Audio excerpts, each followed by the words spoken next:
Everybody out there in Brotherhood land, Stewart here from London, Ontario, Canada, with this August monthly edition of Triggered Salute.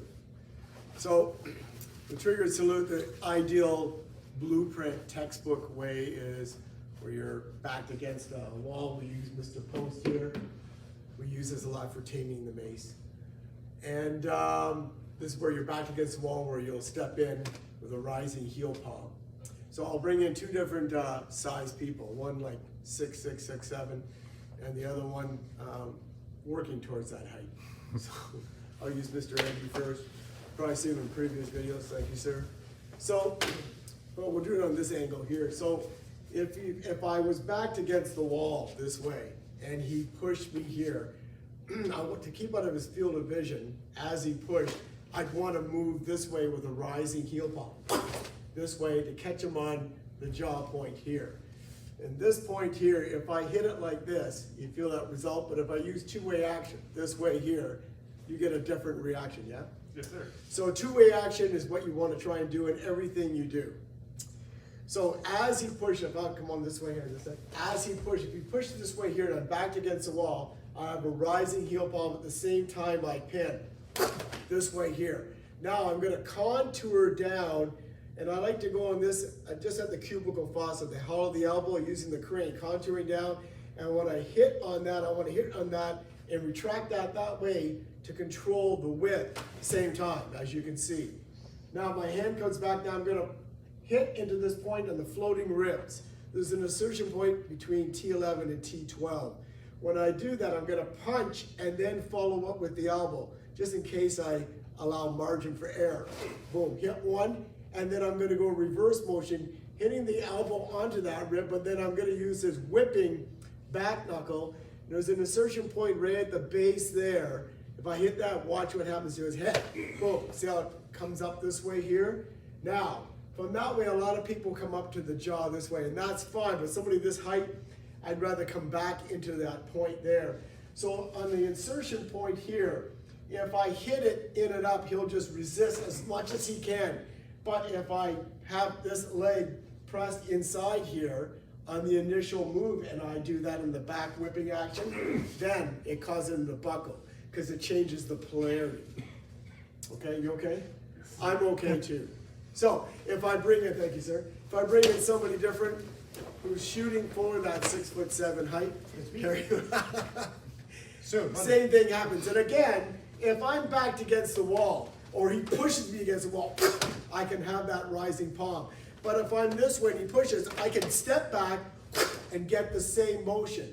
Again, contouring down, this is called like purposeful compliance, where I'm using his action for my reaction and also including borrowed force and creating a bracing angle. But if I contour down and hit on this angle on him, hitting the same point, it buckles the legs. So you already have him down, so he's already screwed the move that you want to complete. So then you would just alter the move. I usually would just use the finger to control and then take him out of the picture. So you have the two-way action on that one there. So sometimes you have to alter the situation. You got the ideal phase, then the what-if phase. What if all of a sudden they punch at you? Formulation phase, you don't know what they're going to do. And what I just showed there was the shorthand or the abbreviated phase. So if I bring in, thank you, sir. If I bring in the big boy again, from this position here, on the what-if phase is that if he came in, and before I got to do that rising palm, he pushed and then punched, same time. Now I have cross-extensor reflex action, which means when this one crosses that one, it crosses the center line, the brain has no idea where this leg that is or that is there. So I can just tap. If his arm's back here and I tap here, I'm never going to move him. But if it crosses center line, nothing up my sleeve, I can tap on that insertion point in the middle like this, and down to the ground he goes. It has to do with the crossing the center line. If he's in a fighting stance facing me here, and some people you may see who fight like that, just want to show you this off, just taking a little side for a moment. If this is cross the center line here, that means this has no power and that has no power. because now the brain has no idea where these went to. So I can actually just push this arm down. He can't do anything about it. But if he pulls that one back from that center line, now it becomes strong because now he's equally balanced. That's why you don't see boxers go like this. You always see boxers like this. And Mr. Miller will attest to that sort of thing, Mr. Lawler, etc. So I just want to show you that little alignment theory with the energy transfer based on the corpus callosum. The right side works the left, left works the right. Unless you're Cardassians or Vulcans, it's the opposite for them. So getting back to here again, if I was able to, if he pushed me and then I was able to step back. Now, and say I went into this crane, but this guy had these big, worker forearms, you can't move. Then all I would do is, I know Falling Falcon. He does it, hopefully. Using two-way action, there's an insertion point in the middle of the bicep. I don't go to the shoulder because some of these guys are big and they can take that. You can't move them. But hitting that one and torquing it two-way action this way will take him to the ground extremely fast. Come on back up. And see how he got back up on his own, using my energy. And I'm still okay. Thanks for asking, Sabura, Dan, and Brian. I'll bring in the other guy. Thank you. So one more thing. Come on over this way, sir. Just talking about the body alignment and everything like that. So the floating ribs are right in here. It's right at where the arm bends. There's your two floating ribs. There's your landmark for your 11 to 12 floating rib. So if he's pushed this way, pretend I had a wall there, and I came this way, if I just tap him this way, but if I hit two-way action, you see what can happen. That's two-way action, a little different on him than it is on him, but the same thing.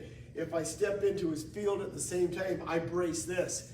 You can fracture the knee. The knee takes 65 pounds of concentrated force to fracture. So it's called I weigh about 170, so it's like a compound fracture. Stepping into that field. And again, if he, for whatever reason, with these big tank, and I couldn't move his arm back, I would just hit him in the middle of that bicep this way. Two-way action. You can hit him in the shoulder and resist. You can hit him in the shoulder, even if you're using two-way action. So I like to use that on everybody, because you have a choice of being ineffective, effective, or most effective. I like to be most effective most of the time. Hit it that way there, and that usually, okay? Yes, sir. I'm okay again still too. I know you guys are all concerned, but anyway, those are the kind of little things I wanted to talk about in trigger salute, because everybody knows how to do triggers salute. Everybody's got their take on it. So I just wanted to come on back in, gentlemen. I just wanted to take the time to show you our little part on that using Mr. Andrew, and again, Mr. Terry, come on back in here to give me a hand tonight. So that's it. I hope you enjoy that. Have a great night. Thank you.